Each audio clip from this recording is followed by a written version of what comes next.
এপ্রিলের শেষ দিক থেকে আলোচনায় ছিল ভারত পাকিস্তান যুদ্ধের সম্ভাবনা, তবে শেষ পর্যন্ত যুদ্ধ শুরু হয়েও তা থেমে গেছে। চলুন জেনে নেই কিভাবে শুরু হয়েছিল ভারত পাকিস্তান যুদ্ধ।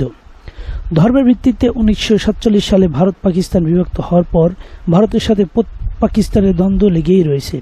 1971 সালে বাংলাদেশ ও পাকিস্তানের মধ্যকার যুদ্ধে ভারত সরাসরি বাংলাদেশকে সার্বিক সহযোগিতা করেছিল।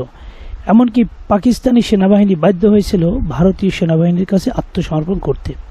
ক্রিকেট খেলা থেকে শুরু করে আন্তর্জাতিক রাজনীতিতে সর্বত্রই ভারতের বিপক্ষে পাকিস্তান কিংবা পাকিস্তানের বিপক্ষে ভারতের অবস্থান।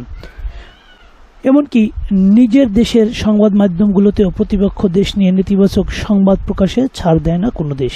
তবে এক্ষেত্রে পাকিস্তানের থেকে ভারতই এগিয়ে।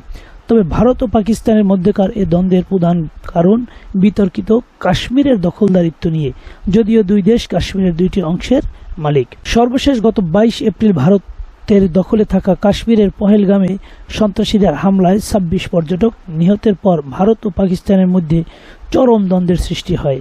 এ হামলার জন্য ভারত শুরু থেকেই পাকিস্তানকে দায়ী করে আসছিল। ভারতের দাবি, পাকিস্তান সরকারের সহযোগিতায় হামলাকারী জঙ্গি সংগঠন লস্কর-ই-তৈয়বা পহেলগামে হামলা করেছে। তাই ভারতের অভিযোগ অস্বীকার করে পাকিস্তান শুরু থেকে এই বিষয়টি নিয়ে সুষ্ঠু তদন্তের দাবি করে আসছিল। এরই মধ্যে গত 7 মে জঙ্গি আস্তানা ধ্বংসের নামে পাকিস্তান অধ্যুষিত জম্মু কাশ্মীর ও পাকিস্তানের 9টি স্থানে বিমান হামলা করে ভারত। জঙ্গি দমনের নামে এ হামলার নাম দেওয়া হয় অপারেশন সিন্দুর। এতে পাকিস্তানের মসজিদ ছাড়াও স্থানীয় জনসাধারণের ঘরবাড়ি ধ্বংস হয়, এমনকি প্রাণহানির ঘটনাও ঘটে অনেকের। ভারতের এই হামলার প্রতিবাদে তাৎক্ষণিক ভারত অধ্যুষিত কাশ্মীরে পাল্টা হামলা করে পাকিস্তান। আর এতে করেই পারমাণবিক শক্তিধর দুইটি দেশের মধ্যে চরম উত্তেজনা দেখা দেয়।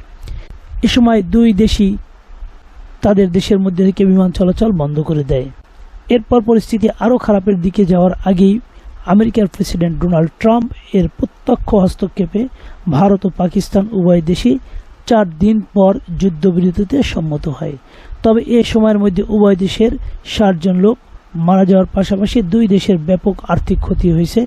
এমনকি নিজ এলাকা ছেড়ে অন্যত্র চলে গেছে হাজার হাজার বেসামরিক নাগরিক।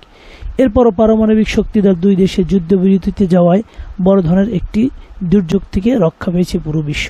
যুদ্ধবিরতি হওয়ায় খুশি দুই দেশের সাধারণ মানুষ। যুদ্ধবিরতি ঘোষণার পরপরই তারা আনন্দে মেতে ওঠেন।